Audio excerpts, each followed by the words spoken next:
just saw me build the first battle mech of the KMC.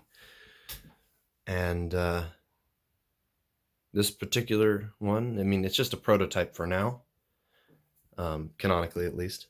It stands a foot tall in real life, which is more like, maybe, 14 yards tall in universe. So it's quite tall. Like let me show you how big this thing is. Here's a minifigure. You see, oh yeah, little minifigure, and then, yeah, this thing's huge compared to, how tall a human is. Like, this thing's probably at least a 4-story building. I mean, like, it depends on how high your stories are, but still. It's a big, big mech. Its actual real-life weight comes in at a little bit under 1.5 pounds when not carrying any weaponry. The weaponry itself is quite heavy. This is a large cannon, an autocannon here. It's fed by a drum. Let me just grab this from her real quick. But yeah, as I was removing the weapon, I came to think about, this is really a whole lot bigger than the mechs in Titanfall, on which this is kind of inspired. It's kind of like at least twice as tall as any mech in Titanfall, really, because the pilots aren't really huge, but the mechs never stand that tall either. So, anyhow, we've got here our drum-fed autocannon. You can see the drum there, little belt of ammo, and then this big barrel with this brace overhead.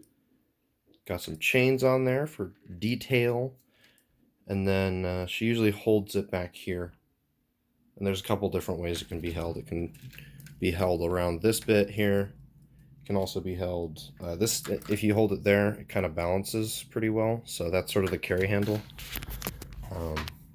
And then usually the other hand is bracing the barrel, because it's a pretty heavy weapon itself.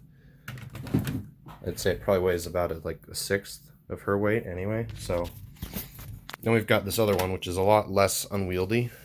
It's a large self-loading anti-tank gun, and it can actually be affixed to the inside of her arm like this. So like, you just put it on here. I'm gonna put down this for a second, and there you go. So it attaches right in there to the inside of her arm, and then she can just wield it.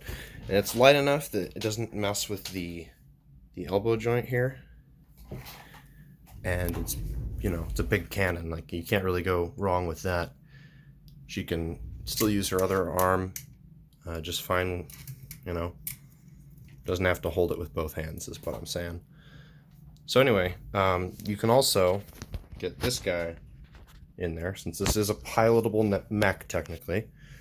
So I'm going to do that, or I'm going to remove this real quick. Yeah, so I removed that just so you can see what's going on here. So we got our little character here. And then you start with this. This folds down.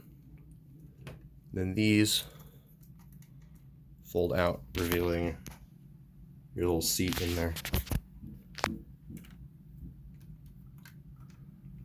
It's kind of a tight fit, but you're going to be very well protected, so is it really something to complain about? No. Yeah, so this mech is home to a advanced sentient AI named Tytha, and I actually have a story. I'm writing a book about this particular AI. It's not going to be a very long book, but yeah, it should be there. It'll be on my blog, and I'll also have some pictures to share of the mech on the blog. So if you want to see that, make sure to go check it out. This has been Evan, and have a good one, folks.